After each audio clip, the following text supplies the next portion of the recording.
Sarah Martinez wiped down the last table of her shift at Danny's Diner, her forearms aching from the weight of countless plates and coffee pots.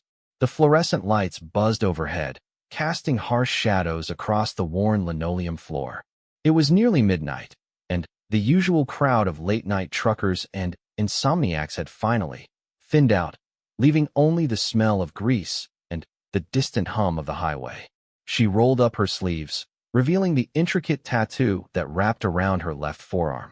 The design was beautiful and complex, an eagle soaring over a mountain range, with coordinates etched in small, precise numbers below.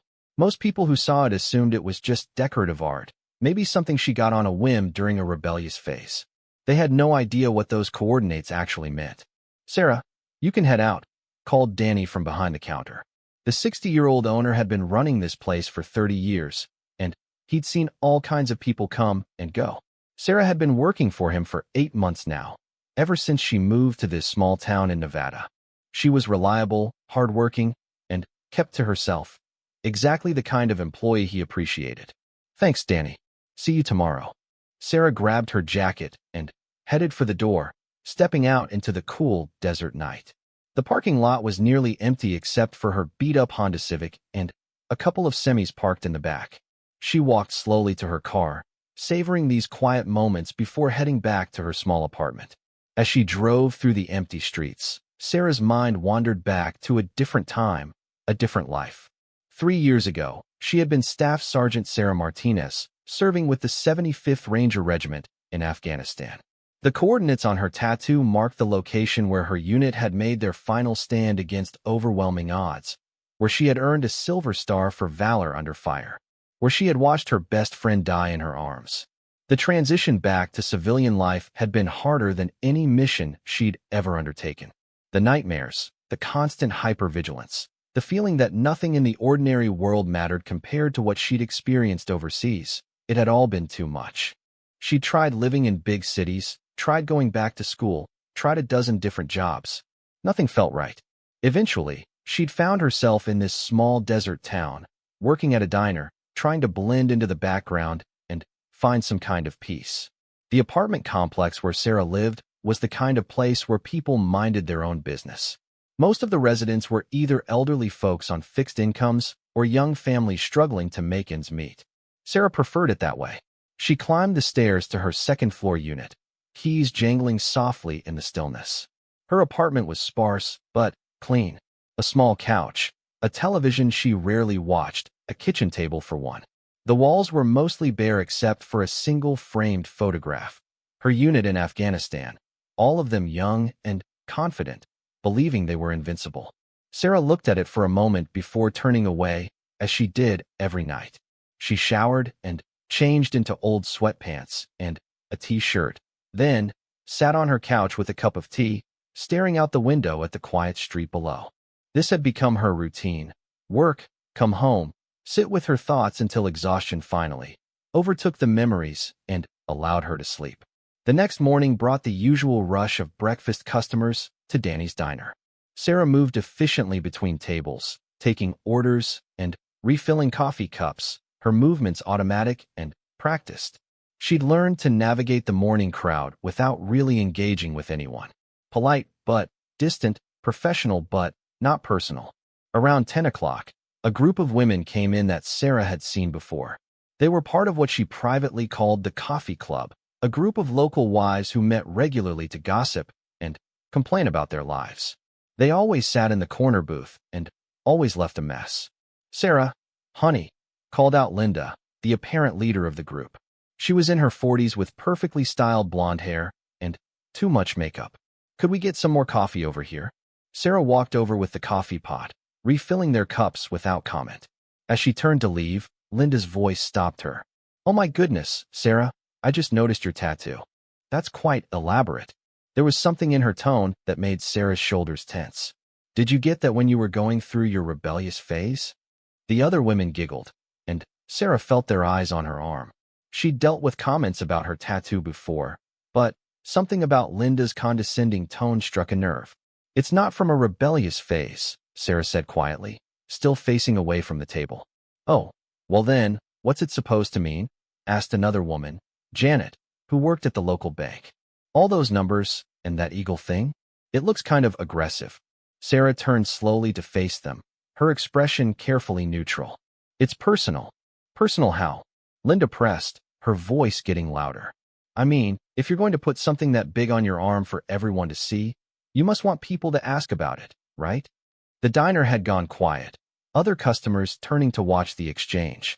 Sarah felt the familiar tightness in her chest, the hyper-alertness that kicked in when she sensed conflict approaching. Ladies, maybe we should just... Danny started from behind the counter, but Linda waved him off. No, I'm genuinely curious, Linda said, her tone becoming more aggressive. I mean, look at it. It looks like something a gang member would get, or someone trying to look tough. What are those numbers supposed to be? Some kind of code? It's coordinates, Sarah said, her voice barely above a whisper. Coordinates to what? Your drug dealer's house. The women burst into laughter at Linda's joke, and Sarah felt something cold settle in her stomach. They're the coordinates to a place in Afghanistan, Sarah said, louder now. Where my unit? Oh, please, Linda interrupted, rolling her eyes. Afghanistan? What? Are you going to tell us you were in the military? Honey, look at yourself. You're a waitress in a small-town diner. If you were really in the military, don't you think you'd have a better job than this? The silence in the diner was deafening now. Sarah could feel every pair of eyes on her, could sense the judgment and skepticism rolling off the other customers in waves. She'd encountered this before. People who couldn't reconcile their image of what a soldier should look like with the reality of who she was. I was in the army, Sarah said, her voice steady despite the anger building inside her. 75th Ranger Regiment. I served 3 tours in Afghanistan. Linda's laughter was sharp and dismissive. The Rangers? Right. And I'm a Navy SEAL. Honey, the Rangers are elite soldiers. They don't take just anyone. And they certainly don't end up serving coffee in the middle of nowhere. Maybe she watched too many movies, suggested Janet, joining in the mockery. Got all inspired by those action films and decided to get some military-themed tattoo to look cool. Or maybe she's trying to get sympathy tips, added another woman. You know, play the poor veteran card to make people feel sorry for her. Sarah's hands clenched into fists at her sides. She'd faced enemy fire, had shrapnel tear through her body, had held dying friends in her arms. But, somehow, this moment felt just as brutal.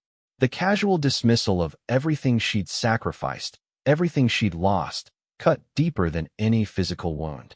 I think we're done here, Sarah said, turning to walk away. Oh, come on, Linda called after her. Don't be so sensitive. We're just having a little fun. If you really were in the military, you'd have thicker skin than this. Sarah stopped walking.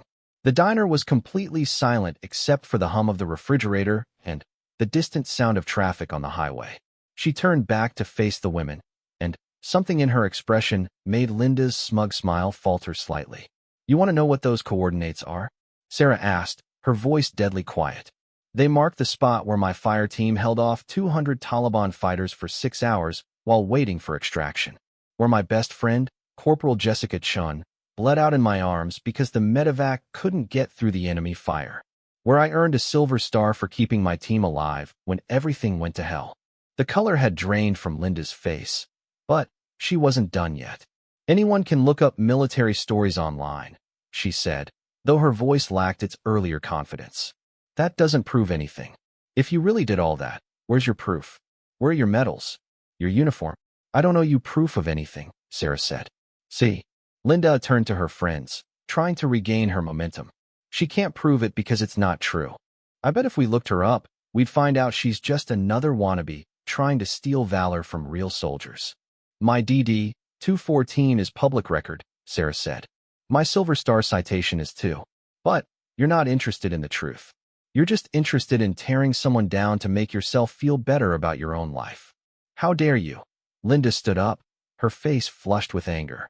I'll have you know my husband is a very successful businessman. We don't need to tear anyone down. We just don't appreciate being lied to by some delusional waitress with a fake military tattoo. The front door of the diner chimed, and a man walked in.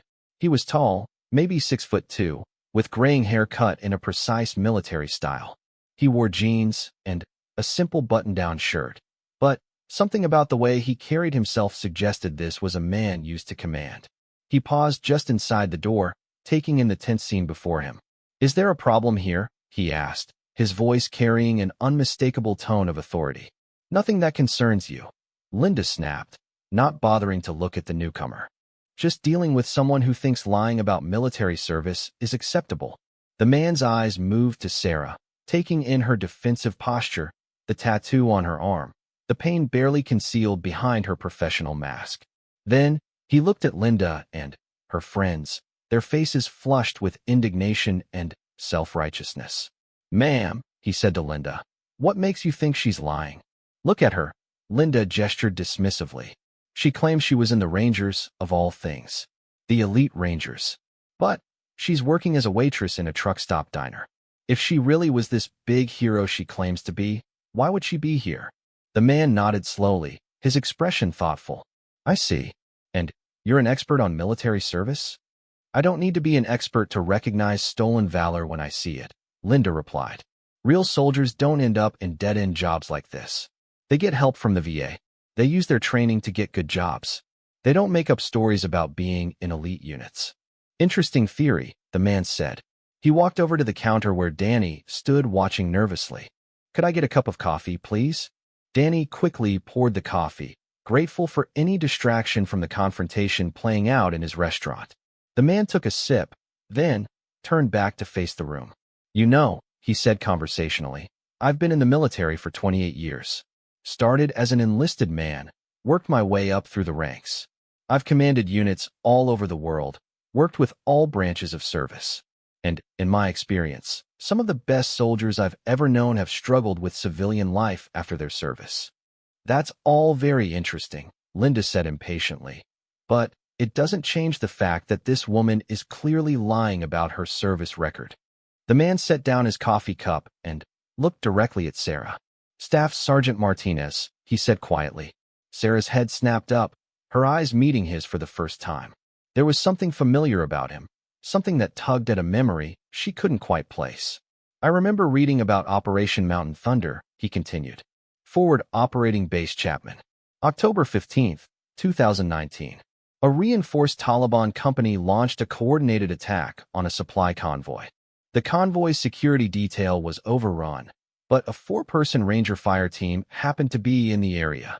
Sarah's breathing had become shallow. She knew these details because she had lived them, but how could this stranger know them so precisely? "The Rangers established a defensive position and called in the convoy's location," the man continued. "They held that position for 6 hours against overwhelming odds while directing close air support and artillery fire. 3 members of that fire team were wounded. 1 was killed in action." The diner had gone completely silent. Even Linda seemed frozen, her mouth slightly open as she processed what she was hearing. "The team leader was a staff sergeant from Texas," the man said, his eyes never leaving Sarah's face. 24 years old. She coordinated the entire defense while treating her wounded teammates. When the medevac finally arrived, she refused extraction until all the convoy survivors were evacuated first. Sarah's hands were shaking now. She remembered that day with perfect, terrible clarity. The heat, the dust, the endless sound of gunfire. Jessica's blood on her hands. The weight of her rifle, the burn of cordite in her throat. The impossible decision of who to save first when the helicopter finally arrived. That staff sergeant was awarded the Silver Star for exceptional gallantry in action, the man said. She also received a Purple Heart for wounds sustained in combat. The citation specifically mentions her extraordinary heroism and selfless devotion to duty in the face of overwhelming enemy forces. Linda and her friends were staring now, their earlier mockery replaced by stunned silence. Other customers in the diner had stopped eating, their meals forgotten as they watched this unexpected drama unfold. "Sir," Sarah said, her voice barely audible, "how do you know all that?" The man smiled slightly. "Because I was the one who wrote your Silver Star recommendation, Staff Sergeant. Colonel David Morrison, 75th Ranger Regiment. Though I go by Admiral Morrison now." The coffee cup slipped from Sarah's nerveless fingers, shattering on the floor. Admiral Morrison. She remembered him now. He'd been a lieutenant colonel then, their regimental commander. She'd only met him briefly during the medal ceremony, but she remembered his stern face, his precise way of speaking, the weight of respect in his voice when he'd pinned the silver star to her uniform. "You've got to be kidding me," Linda whispered, her face now completely pale.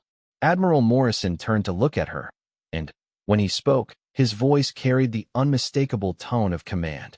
"Ma'am, I am Admiral David Morrison, United States Navy, currently serving as Commander of Naval Special Warfare Command. And you have just spent the last 15 minutes mocking one of the finest soldiers it has ever been my privilege to serve with." The silence stretched on, broken only by the sound of Sarah's ragged breathing and the distant hum of the highway. Linda opened her mouth to speak, then closed it again, apparently unable to find words. "Staff Sergeant Martinez," Admiral Morrison said, turning back to Sarah, "I know the transition to civilian life hasn't been easy. It never is for soldiers like you, soldiers who gave everything in service to their country. But I want you to know that your sacrifice, your courage, your dedication to your fellow soldiers, none of that is diminished by where you choose to work or how you choose to live your life now." Sarah felt tears burning behind her eyes, but she refused to let them fall. Not here, not in front of these people who had spent the morning tearing her down. "Thank you, sir," she managed to say. Admiral Morrison nodded, then turned to address the entire diner. His voice carried clearly to every corner of the room. "Ladies and gentlemen, let me tell you something about stolen valor. It's a serious crime that dishonors the service and sacrifice of our military men and women. But there's something else that dishonors them just as much: the assumption that a real soldier has to look a certain way, work a certain job, or live a certain life to be worthy of respect." He paused, letting his words sink in. "The woman you've been mocking this morning is a decorated combat veteran who risked her life to save others. She's earned the right to work wherever she chooses, to live however she chooses, without having her service questioned by people who've never worn the uniform or faced enemy fire."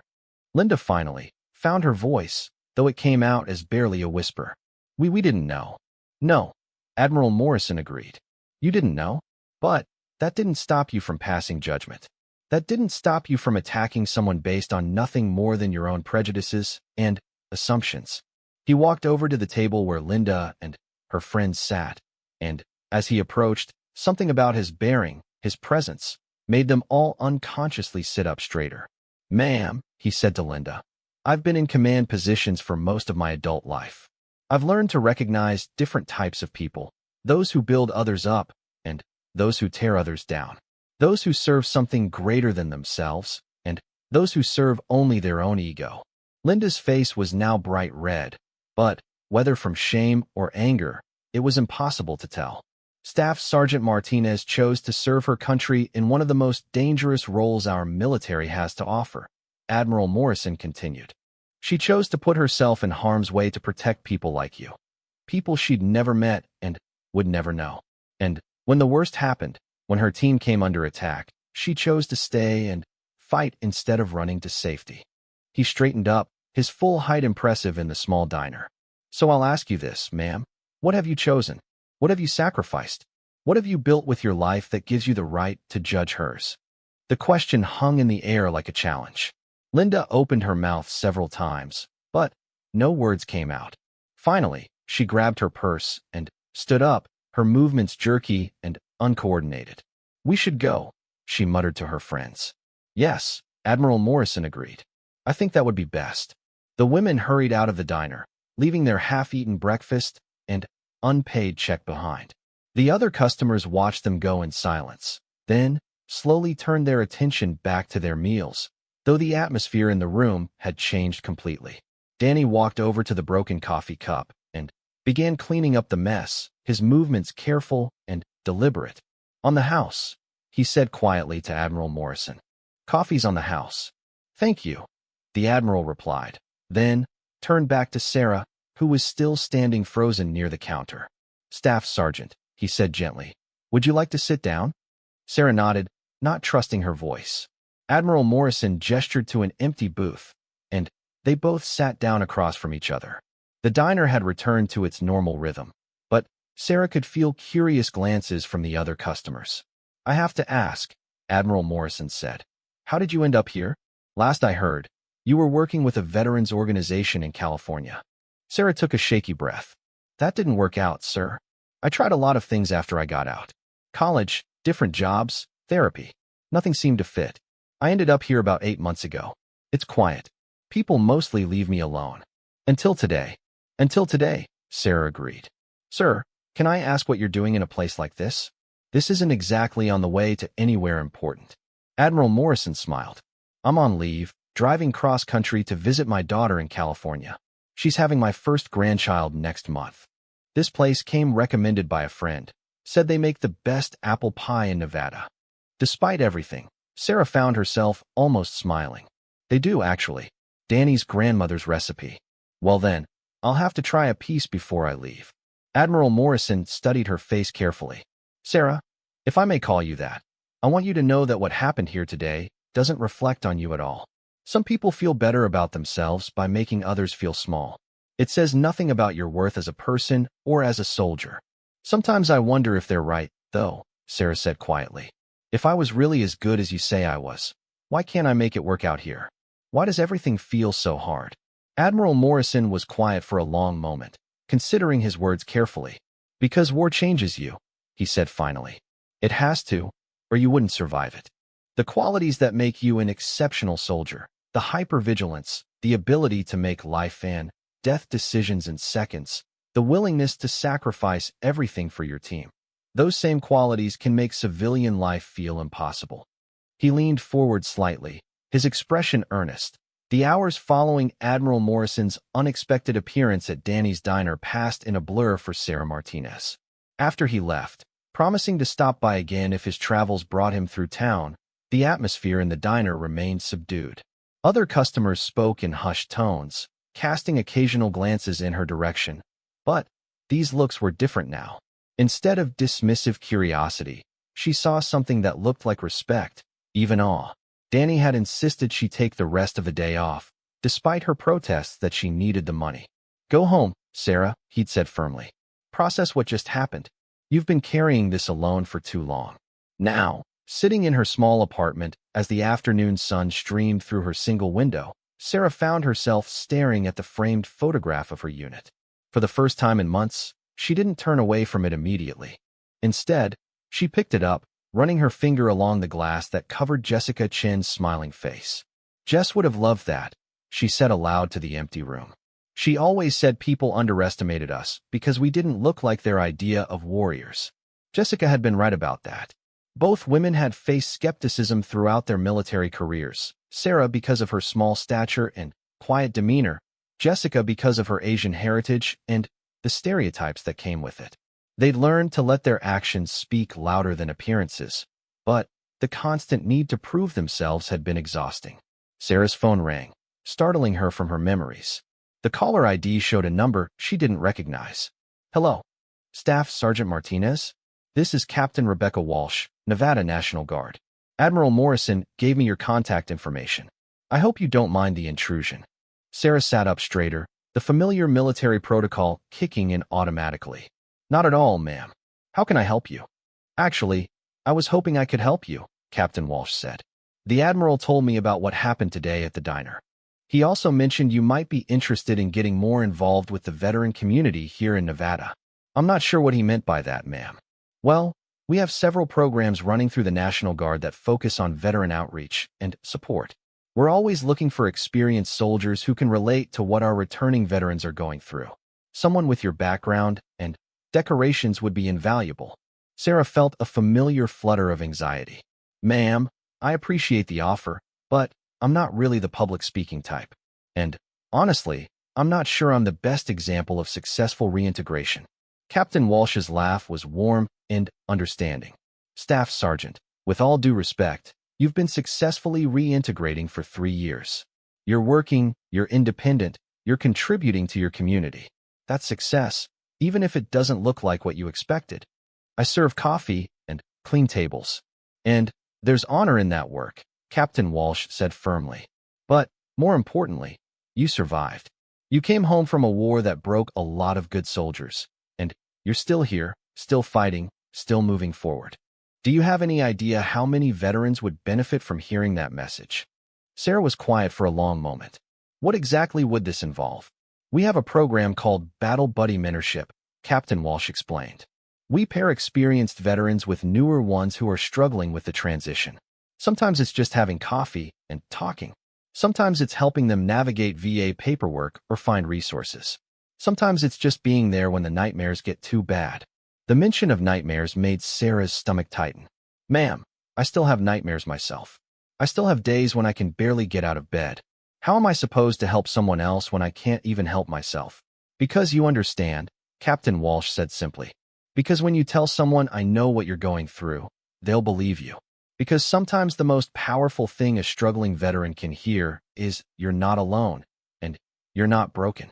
Sarah walked to her window, looking out at the quiet street below. A few doors down, she could see Mr. Rodriguez working in his small garden. He was in his 70s, a Vietnam veteran who lived alone and rarely talked to anyone. She'd exchanged pleasantries with him a few times, but she'd always sensed there was more to his story. Can I think about it? Sarah asked. Of course, but I'd like to invite you to something first, if you're willing. We're having a small gathering this weekend, just a barbecue for local veterans and their families. Nothing formal, no speeches or ceremonies. Just a chance for people to connect. Sarah's first instinct was to decline. Social gatherings made her anxious, especially when she didn't know anyone. But something about Captain Walsh's voice, something about the way Admiral Morrison had looked at her when he talked about not leaving people behind, made her hesitate. Where and when, she found herself asking. Saturday afternoon, 2 o'clock, at Veterans Memorial Park. I'll text you the details. And Sarah? Don't worry about fitting in or saying the right things. Just come as you are. After they hung up, Sarah sat back down on her couch, feeling oddly unsettled. For months, she'd built her life around routine and anonymity. Work, home, sleep, repeat. It was safe, predictable, and it kept the painful memories at bay. But today had shattered that careful equilibrium, and she wasn't sure how to feel about it. Her phone buzzed with a text message from Captain Walsh containing the details of Saturday's gathering. As she read it, another text came through, this one from a number she didn't recognize. This is Admiral Morrison. I wanted to thank you again for your grace under pressure today. I also wanted you to know that I've been thinking about our conversation.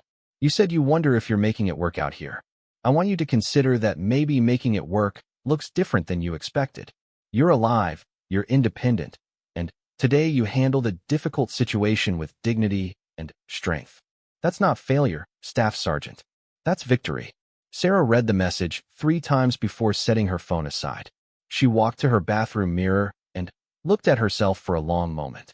Her reflection showed a 27-year-old woman with tired eyes and calloused hands, wearing a diner uniform that smelled like coffee and bacon grease. But, for the first time in months, she tried to see what Admiral Morrison and Captain Walsh saw when they looked at her. A survivor. A warrior who had found a different kind of battlefield. The rest of the week at Danny's Diner was unlike any Sarah had experienced since starting work there. Word of what had happened spread quickly through the small town, and she found herself dealing with a steady stream of curious customers. Some came just to stare, drawn by the novelty of having a decorated war veteran serving their eggs and hash browns.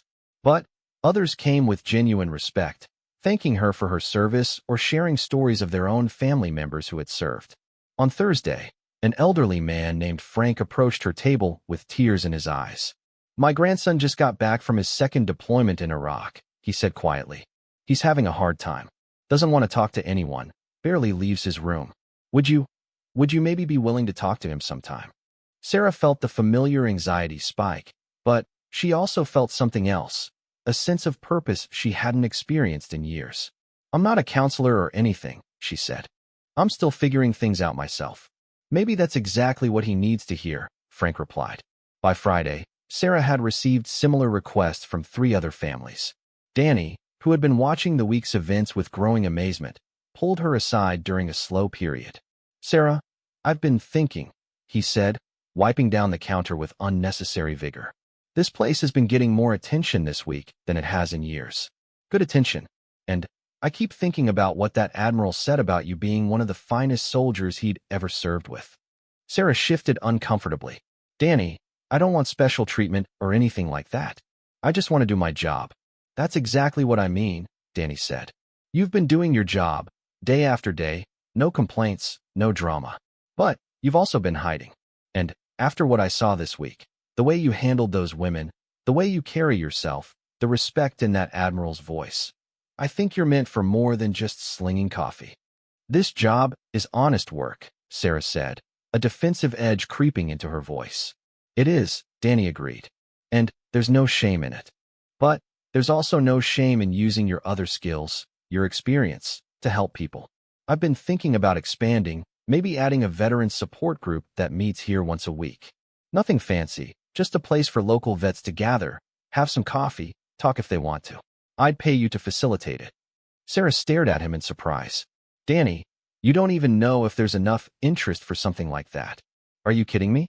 I've had 5 different people ask me about you this week. Not asking for gossip, asking if you might be willing to help their family member or friend. There's interest, Sarah. The question is whether you're ready to step up. That evening, Sarah found herself walking through Veterans Memorial Park, the site of Saturday's gathering. It was a small but well-maintained space with a granite memorial listing the names of local residents who had died in military service. She read through the names slowly, noting the wars represented: Vietnam, Desert Storm, Afghanistan, Iraq. Thought I might find you here. Sarah turned to see a woman approaching, wearing jeans and a Nevada National Guard t-shirt. She was about Sarah's age, with short brown hair and the confident bearing that marked her as military even in civilian clothes. I'm Rebecca Walsh, the woman said, extending her hand. We talked on the phone. Captain Walsh, Sarah said, shaking her hand. I wasn't sure I was actually going to show up tomorrow. But you're here now, checking out the venue. That tells me you're at least considering it. They walked together toward the memorial, their footsteps quiet on the gravel path. Can I ask you something? Sarah said. Why does everyone seem so determined to get me involved in veteran stuff all of a sudden? I mean, Admiral Morrison hadn't seen me in 3 years, you don't know me at all, and Danny's been perfectly happy with me as a waitress for 8 months. What changed? Rebecca stopped walking and turned to face her. What changed is that you stopped hiding. Look, I've read your service record. Admiral Morrison sent it to me with your permission. I know what you did in Afghanistan, and I know what you've been through since you got back. But, more importantly, I was there on Monday. You were at the diner? I was having breakfast in the back booth when those women started in on you, Rebecca said. I watched you handle that situation with more grace and dignity than most people could manage under the best circumstances. I watched you stand your ground without escalating, maintain your composure under attack, and show restraint even when you had every right to fight back. Sarah felt heat rising in her cheeks. I just tried to get through it. Exactly. You tried to get through it, not get over it or around it. You faced it head on, and you came out the other side with your integrity intact. That's exactly the kind of leadership our struggling veterans need to see. They reached the memorial and stood quietly for a moment, reading the names etched in the stone. I have to be honest with you, Rebecca continued. Nevada has one of the highest veteran suicide rates in the country. We're losing good soldiers not to enemy fire, but to despair, isolation, and the feeling that they don't have a place in the civilian world. You could help change that. Sarah traced one of the names with her finger, a young man who had died in Afghanistan just 6 months before her own deployment ended. What if I'm not strong enough? What if I break down in front of someone who's looking to me for guidance? Then, you'll show them that even strong people break down sometimes. And that's okay. That surviving isn't about never falling down. It's about getting back up. They walked in comfortable silence for a few more minutes before Rebecca spoke again. There's something else I want to tell you. Something Admiral Morrison asked me to share if you seemed interested in getting involved. Sarah looked at her expectantly. He's been following your story since you left the military. Not stalking you or anything like that, but keeping track through the veteran network. He knows about the struggles you've had, the false starts, the times you've had to rebuild from scratch. And he wanted you to know that he considers your persistence in the face of those challenges to be just as heroic as anything you did in uniform. Sarah felt tears threatening and looked away quickly. I don't feel very heroic most days. Neither did he, according to what he told me. He said the hardest part of command was learning that heroism isn't about feeling brave. It's about doing what needs to be done even when you're scared. The sun was beginning to set, casting long shadows across the park. Sarah found herself thinking about Jessica, about the coordinates tattooed on her arm, about the weight of survival when others didn't make it home. If I do this, she said slowly, if I show up tomorrow and maybe start getting involved with this mentorship thing, what happens if I fail? What happens if I make things worse for someone instead of better? Rebecca smiled. Then, you'll have company, because I fail at this stuff all the time. We all do. The trick is failing forward, learning from the mistakes, and trying again. Failing forward, Sarah repeated. I like that. It's a military concept, actually. The idea that forward progress matters more than perfection. As they walked back toward the parking area, Rebecca pulled out her phone and showed Sarah a photograph. It showed a young man in an army uniform, smiling at the camera. This is my brother Mike, Rebecca said. He did 2 tours in Iraq, came back in 2018. He struggled for about a year and a half, couldn't hold a job, couldn't sleep, couldn't connect with anyone. He was angry all the time, drinking too much, pushing everyone away. Sarah studied the photo. The young man looked confident and happy, nothing like the troubled veteran Rebecca was describing. What happened to him? He met another veteran who had been through the same thing. Not a counselor or a therapist, just another soldier who understood. They started having coffee once a week, then twice a week. The other guy didn't try to fix Mike or give him advice. He just listened and shared his own story. Rebecca put her phone away. Mike's doing better now. He's back in school, has a part-time job, even started dating someone. But he still has coffee with his mentor every week. And now he mentors 2 other veterans himself. So it really works? It can.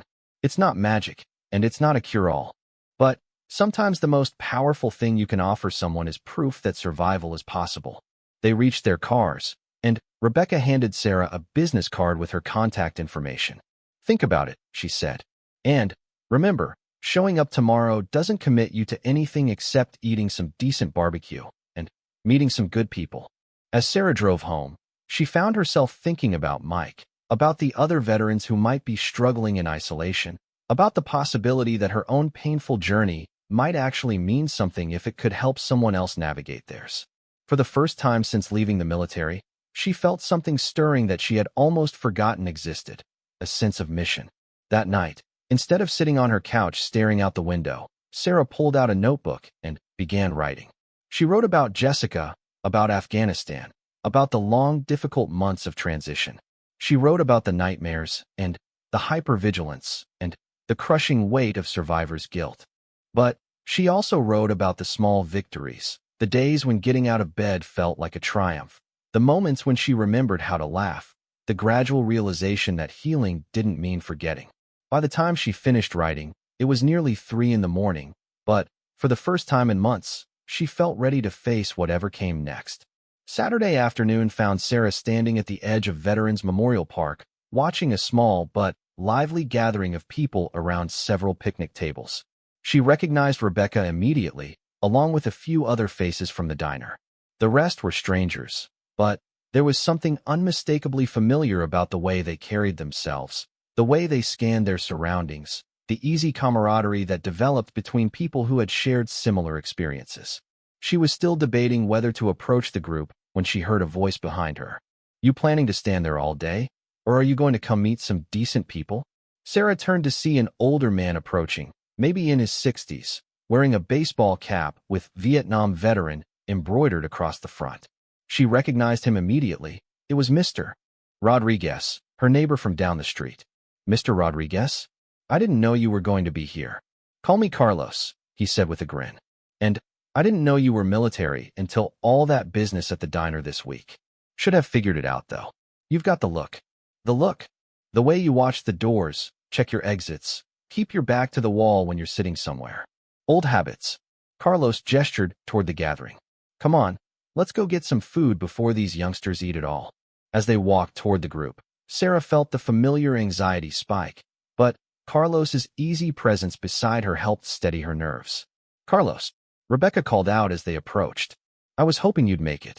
And, Sarah, I'm so glad you decided to come. The introductions that followed were surprisingly easy. There was Jim, a Navy veteran who worked at the local hardware store.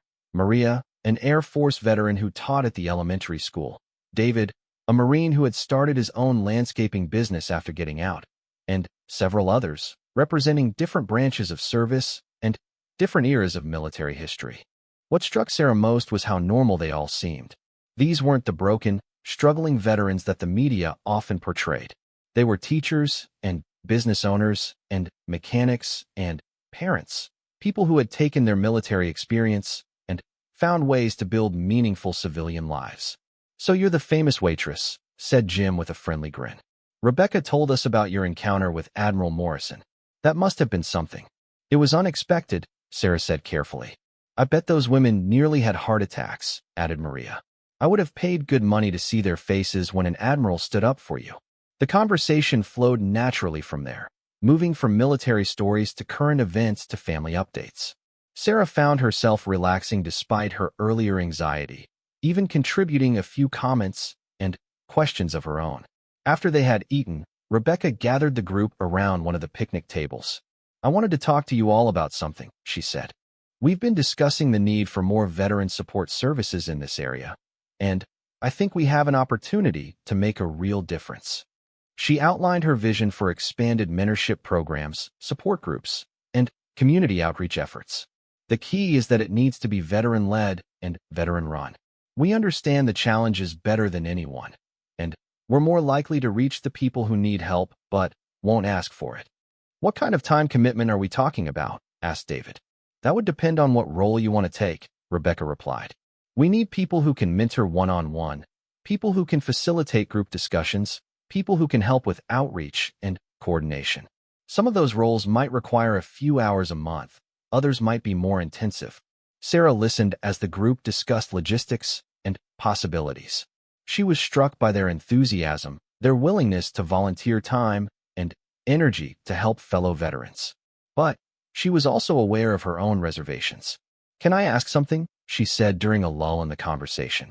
"Of course," Rebecca replied. "What about people who aren't success stories yet? I mean, what if someone wants to help, but they're still struggling with their own issues?" The group fell quiet, and Sarah felt a moment of panic, wondering if she had said too much. Carlos was the first to speak up. "Honey, if we only let the people who had it all figured out volunteer to help, we wouldn't have anyone. We're all still struggling with something." "He's right," added Jim. "I've been out for 15 years, and I still have days when I can't get out of bed. But I also have days when I can help someone else through a rough patch. It's not about being perfect, it's about being present." "Besides," said Maria, "sometimes the people who are still in the middle of their own journey are exactly the ones who can connect with someone who's just starting theirs." Rebecca nodded. "We're not looking for people who have all the answers. We're looking for people who are willing to share their experience and listen to others share theirs." As the afternoon wore on, Sarah found herself drawn into more detailed conversations about specific programs and initiatives. By the time the gathering was winding down, she had agreed to attend a planning meeting the following week and to consider participating in the mentor training program. "I can't promise I'll be any good at this," she told Rebecca as they were cleaning up. "You don't have to be good at it right away," Rebecca replied. "You just have to be willing to try." As Sarah drove home that evening, she felt something she hadn't experienced in years: excitement about the future. For the first time since leaving the military, she could see a path forward that honored both her past service and her current reality. That night, instead of her usual routine of solitary reflection, she called Danny to tell him about the barbecue and to accept his offer to facilitate a veterans coffee group at the diner. 3 weeks after the veteran barbecue, Danny's diner had transformed into something Sarah hardly recognized.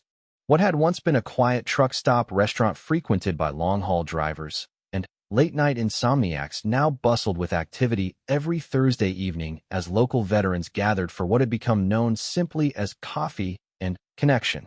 Sarah arrived at 5:30 that Thursday to help Danny set up the back section of the diner for the evening's gathering.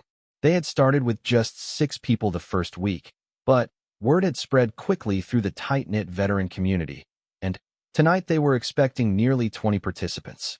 "You know," Danny said as he arranged chairs in a circle, "I never thought this old place would become a community center. But I have to say, I like the energy it's brought to the neighborhood. Sarah smiled as she placed a fresh pot of coffee on the side table.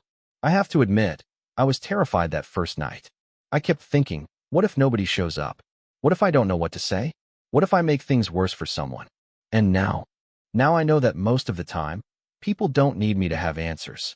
They just need someone to listen who understands what they've been through. The first to arrive was Carlos Rodriguez, carrying a box of pastries from the local bakery. Evening, Sarah. Evening, Danny. How's our turnout looking tonight? Good, Sarah replied. Rebecca called to say she's bringing 2 new people, a young woman who just separated from the Air Force and an older gentleman who did 2 tours in Vietnam, but has never really connected with other veterans. Vietnam vet who stayed isolated all these years. Carlos shook his head. That hits close to home. Took me 40 years to start talking about my experience over there. Pride, shame, stubbornness, call it what you want, but it nearly killed me. Carlos had become one of Sarah's strongest supporters in the coffee group, sharing his own story of post-war struggles with an honesty that gave others permission to be vulnerable. His presence had a calming effect on newcomers, many of whom were surprised to find that this grandfatherly figure had once been a 19-year-old Marine fighting in the jungles of Southeast Asia. Jim Patterson arrived next, followed by Maria Santos and David Chun. The core group had gelled quickly, creating an atmosphere of trust that made it easier for new veterans to open up about their experiences. How's your week been, Sarah? Maria asked as she helped arrange chairs. Challenging, Sarah admitted. I started working with a new mentee on Tuesday. 22-year-old Army veteran, 3 deployments to Afghanistan. He's having a really hard time. What's his story? Sarah had learned to be careful about confidentiality, sharing only general details that might help the group support her mentoring efforts. Lost his best friend in an IED explosion on his last deployment. Survivor's guilt is eating him alive. He can't sleep, can't hold down a job, and his family doesn't understand why he can't just get over it. Sounds familiar, said David quietly. He had lost 2 members of his Marine unit in Iraq and still struggled with nightmares and hypervigilance. The hardest part is that he's convinced he should have died instead of his friend, Sarah continued. He keeps asking me why he survived when someone better, someone with a family and more to live for, didn't make it home. The group fell silent. Every veteran in the room had grappled with some version of this question, the terrible randomness of who lives and who dies in war. What did you tell him? Carlos asked gently. The truth, that I don't know why some people make it home and others don't. That survival isn't about being better or more deserving. That his friend wouldn't want him to destroy his life out of guilt. That's good advice, Jim said. Hard to hear, but true. He's not ready to hear it yet, Sarah replied. But I keep showing up, keep listening, keep reminding him that he's not alone. That's about all I can do right now. Rebecca Walsh arrived with her 2 guests just as the last of the regulars were getting settled. She introduced them to the group. Airman First Class Lisa Thompson, who had separated from the Air Force 6 months earlier, and Robert Bobby Foster, a 73-year-old Vietnam veteran who had never spoken publicly about his service. Lisa is dealing with some transition challenges, Rebecca explained. And Bobby has been thinking about connecting with other veterans for a while now. I thought this might be a good place for both of them to start. Sarah had developed a simple format for the Thursday evening gatherings. They would start with brief introductions for any newcomers, then open the floor for anyone who wanted to share something about their week, their struggles, or their successes. There was no pressure to speak, no formal structure, just an opportunity for veterans to connect with others who understood their experience. Would anyone like to start us off tonight? Sarah asked once everyone was settled. David raised his hand. I had a good week, actually. Got a new contract for my landscaping business, designing a memorial garden for the high school. It's going to honor local veterans, and I'm excited about the chance to create something meaningful. That's wonderful, David, Sarah said. It sounds like you're finding ways to honor your service while building your civilian career. It wasn't always like this, David replied, glancing at the newcomers. 2 years ago, I was sleeping in my truck, drinking too much, couldn't keep a job for more than a few weeks. I thought my life was over. What changed? Lisa asked quietly. It was the first time she had spoken since the introductions. Honestly, I got tired of feeling sorry for myself, David said with a rueful smile. And I met people like the folks in this room who showed me that healing doesn't mean forgetting, and that there's honor in building something new even after everything you thought you knew gets destroyed. The conversation continued around the circle, with each person sharing as much or as little as they felt comfortable with. Maria talked about her struggles with hypervigilance in crowded classrooms, and how she'd learned to manage her anxiety while still being an effective teacher. Jim discussed his ongoing battle with depression and the importance of medication and therapy alongside peer support. When it was Bobby's turn, the elderly veteran sat quietly for a long moment before speaking. "I've never done anything like this before," he said, his voice barely above a whisper. 50 years I've kept everything locked up inside. My wife, God rest her soul, she tried to get me to talk about Vietnam, but I just couldn't." The room was completely quiet, everyone understanding the significance of what Bobby was sharing. "I did 2 tours over there, 68 to 70. Saw things, did things, lost friends." He paused, his hands trembling slightly. "Came home, and everybody was spitting on soldiers, calling us baby killers. So I just shut up, kept my head down, tried to pretend it never happened." "That must have been incredibly isolating," Sarah said gently. "It was. But I thought that was just how it had to be. Until last week, when I saw what happened at the diner, how that admiral stood up for you. Made me realize that maybe it was time to stop hiding." Bobby looked around the circle, meeting each person's eyes in turn. "I'm not good with words anymore. Don't know if I'll ever be able to talk about the details of what happened over there. But I wanted to be around people who might understand without me having to explain." Carlos leaned forward in his chair. "Bobby, you don't have to explain anything to anyone. Just being here takes courage. It took me 40 years to find the guts to walk into a room like this. Really, really. And you know what I discovered? All those years I spent thinking I was the only one struggling, that I was weak for not being able to handle it. Turns out I was just human. Turns out a lot of us were carrying the same burden." Lisa had been listening intently to the exchange between Bobby and Carlos. When the conversation paused, she spoke up for the second time that evening. "I keep feeling like I'm failing at being a veteran," she said. "Like, I only did 1 deployment, and it was mostly logistics support. I never saw combat, never got shot at, never lost anyone close to me. But I still came home feeling broken. Like I don't fit anywhere anymore." "You don't have to have been in combat to earn the right to struggle," Sarah said firmly. "Military service changes you, period. The structure, the mission focus, the brotherhood and sisterhood. Losing all of that when you transition out is difficult regardless of your specific job or deployment experience." "But I feel like a fraud sometimes," Lisa continued. "Especially when I hear stories from people like you all who really saw action. What right do I have to complain?" "Stop right there," said Maria, her voice carrying the authority of her teaching background. "We're not going to rank trauma in this room. We're not going to measure who has the right to struggle. You served your country, you sacrificed years of your life, and you're having difficulty adjusting to civilian life. That's enough." The group murmured agreement, and Sarah saw some of the tension leave Lisa's shoulders. "One of the things I've learned from doing this," Sarah said, "is that there's no such thing as a typical veteran experience. Some people see heavy combat and transition seamlessly. Others never leave the wire, but struggle for years with readjustment. Some people find their calling in civilian life immediately. Others take decades to figure out their new purpose. So what do we all have in common then?" Lisa asked. "We all volunteered to serve something bigger than ourselves," Jim replied. "We all made sacrifices for our country, and we all had to figure out how to rebuild our identity when that service ended." As the evening continued, the conversation meandered through various topics: sleep problems, job challenges, family relationships, dating after military service. Sarah had learned that these informal discussions were often more healing than formal therapy sessions because they normalized the veteran experience and reduced the isolation that so many struggled with. Around 8:30, as the gathering was beginning to wind down, Sarah's phone rang. She glanced at the caller ID and saw Rebecca's number. "Excuse me for just a moment," she said to the group, then answered the call. "Sarah, I'm sorry to bother you, but we have a situation," Rebecca said without preamble. "Remember that young soldier you mentioned, the one who lost his friend in Afghanistan?" Sarah stepped away from the group, her heart rate immediately spiking. "Marcus? What's wrong? He's in crisis. Called the suicide hotline about an hour ago. They got him stabilized for the moment, but he's asking for you specifically.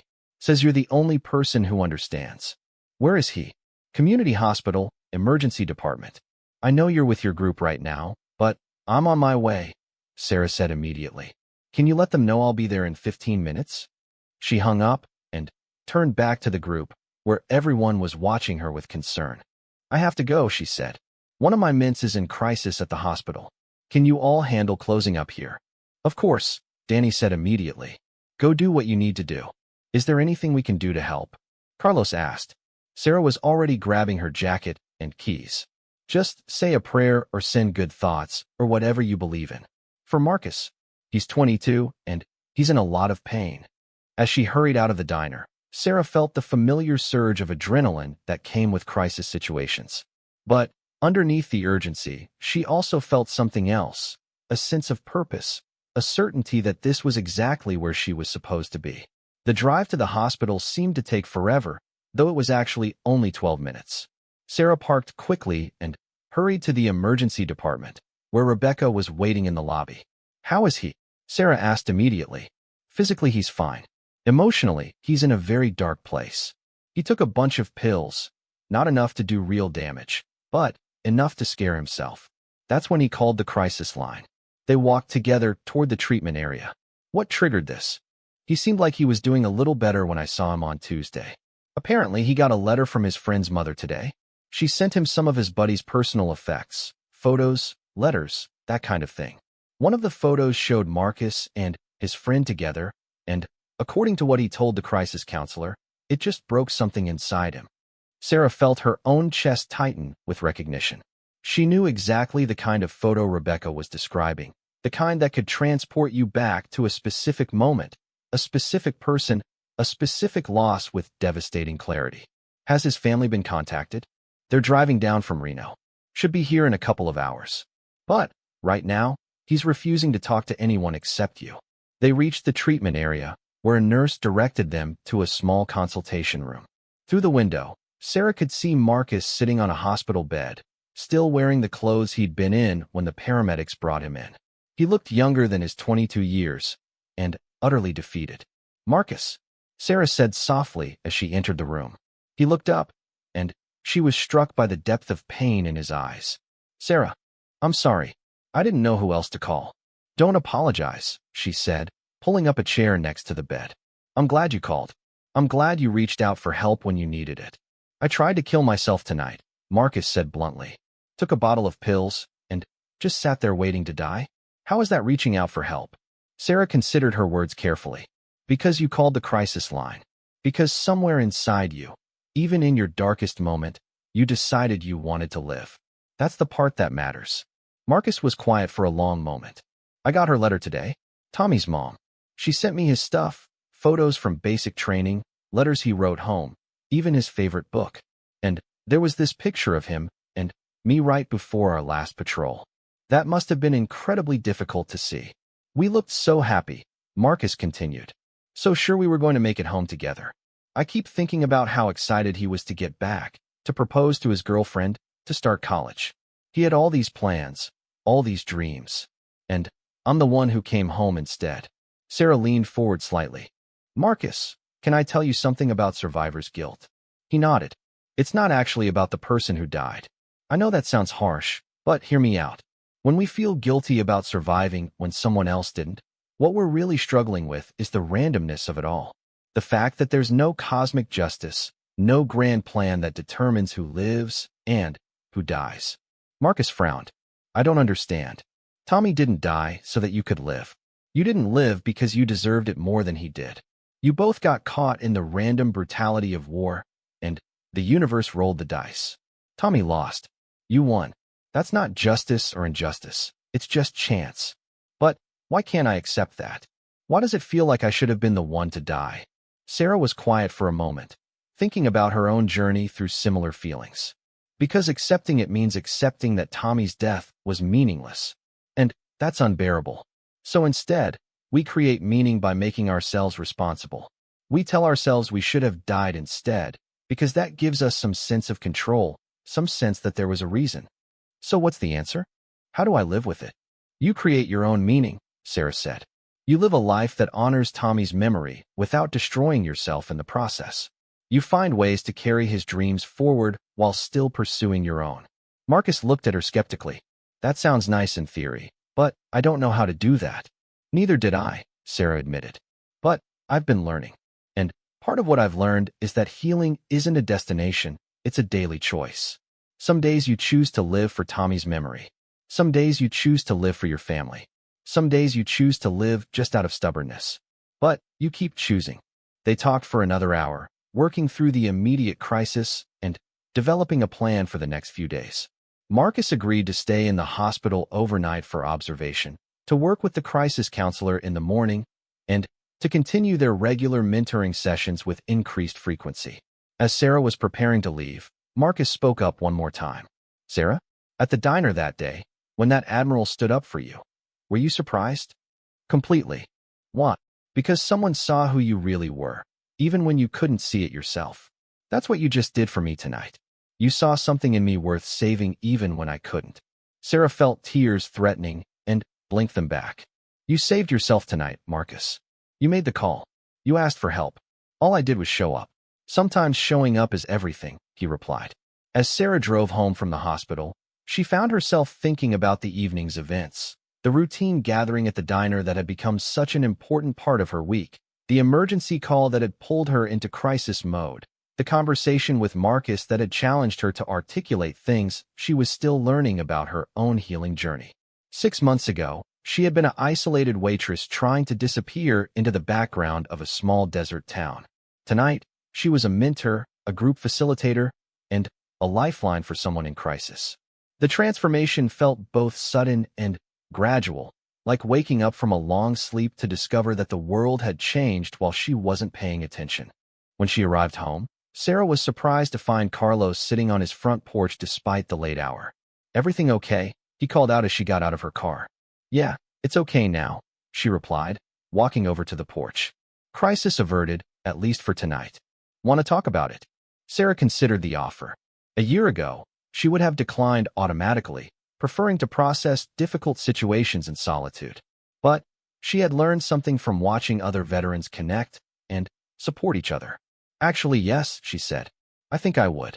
They sat on Carlos's porch for another hour, talking about mentorship, crisis intervention, and the weight of being responsible for someone else's well-being.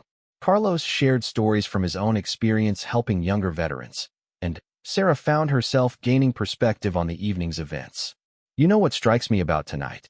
Carlos said as their conversation was winding down. What's that? 6 months ago, you were the one in crisis. Not suicidal, maybe, but lost, isolated, struggling with your own demons. Tonight, you were the person someone else called when they needed saving. Sarah considered this. I don't know if I saved anyone tonight. Maybe not, Carlos agreed. But you showed up. You listened. You saw the letter arrived on a Tuesday morning in March, exactly 9 months after Admiral Morrison's unexpected appearance at Danny's diner. Sarah almost threw it away without opening it, assuming it was another piece of junk mail or a bill. But the official Department of Defense seal in the corner made her pause. She opened it carefully, expecting some routine communication about her veteran benefits. Instead, she found herself reading an invitation that took her breath away. Dear Staff Sergeant Martinez, the letter began. You are cordially invited to attend the annual Heroes Recognition Ceremony at the Pentagon, where you will be honored alongside other distinguished veterans who have demonstrated exceptional service both during and after their military careers. Sarah read the letter 3 times before the words fully sank in. The ceremony was in 6 weeks, and, according to the details, she was being recognized specifically for her work with veteran mentorship and crisis intervention in Nevada. Her hands were shaking as she pulled out her phone to call Rebecca Walsh. Rebecca? It's Sarah. I just got the strangest letter from the Department of Defense. Oh good, it arrived. I was wondering when you'd get it. Sarah sat down heavily on her couch. You knew about this? I may have submitted a nomination packet a few months ago, Rebecca said, and Sarah could hear the smile in her voice. Sarah, what you've done here in the past year has been incredible. The mentorship program, the crisis intervention work, the coffee group at Danny's. You've helped more than 30 veterans find their footing again. Rebecca, I can't go to the Pentagon. I'm not ready for something like that. Why not? Sarah struggled to find words for the anxiety that was building in her chest. Because I'm still figuring things out myself. Because half the time I feel like I'm barely keeping it together. Because people like Linda and her friends still look at me and see a failure who couldn't make it in the real world. Sarah, listen to me, Rebecca said firmly. Linda and her friends are irrelevant. What matters is that you took your pain and turned it into purpose. You took your struggles and used them to help other people navigate theirs. That's exactly the kind of post-service leadership our country needs to recognize. After they hung up, Sarah sat staring at the invitation for a long time. The ceremony was being held to honor veterans who had made significant contributions to their communities after their military service. She would be joined by a former Marine who had started a nonprofit helping homeless veterans, an Air Force veteran who had become a teacher in underserved communities, and a Navy veteran who had founded a program connecting service members with service dogs. The more she thought about it, the more surreal it seemed. A year ago, she had been hiding behind the anonymity of a truck stop diner, hoping no one would ask about her past. Now she was being invited to the Pentagon to be honored for her work helping fellow veterans. That afternoon at Danny's diner, Sarah was moving through her shift in a daze when Danny noticed her distraction. "You've been a million miles away all day," he said during a slow period. "Everything okay?" Sarah showed him the invitation. Danny read it carefully, then looked up at her with a huge grin. "Sarah, this is incredible. You're going to the Pentagon." "I don't know if I'm going at all," Sarah replied. "I'm not sure I'm ready for something like this." "Not ready?" Danny looked genuinely confused. "Sarah, in the past year, you've single-handedly created the most successful veteran support program this county has ever seen.